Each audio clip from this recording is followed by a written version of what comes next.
Welcome to the Slop Farm. Enjoy the video. In this video, I'll guide you through connecting your PS4 DualShock 4 controller to PCSX2 in 2025, ensuring a perfect setup. We'll cover everything from initial connection to fine-tuning settings within the emulator itself. This process is designed to be quick and easy, so you can enjoy your PlayStation 2 games with the comfort and precision of your PS4 controller. Get ready for a seamless gaming experience on your PC.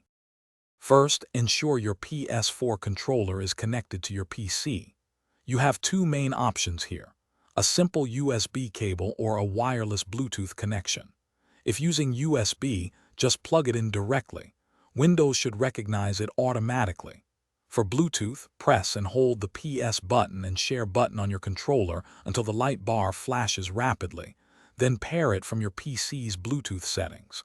Both methods provide a reliable connection. For the best experience, especially with advanced features, I highly recommend using DS4 Windows.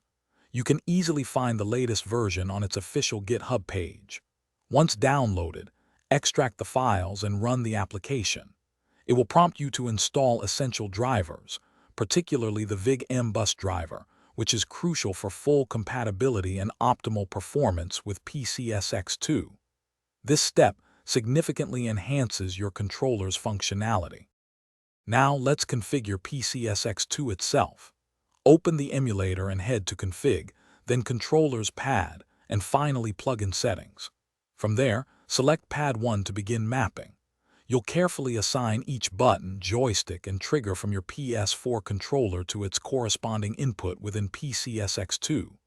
Remember to verify the analog mode is correctly set, usually DualShock 2, to ensure full analog stick functionality. After setting everything up, it's time to test your configuration. Launch any PS2 game in PCSX2 and immediately check if all your controller inputs are working as expected. If you encounter any issues, simply return to the plugin settings and remap the problematic buttons.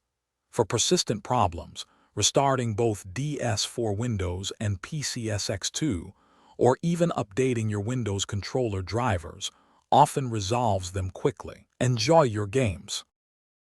Thanks for watching. Consider subscribing if we helped you today.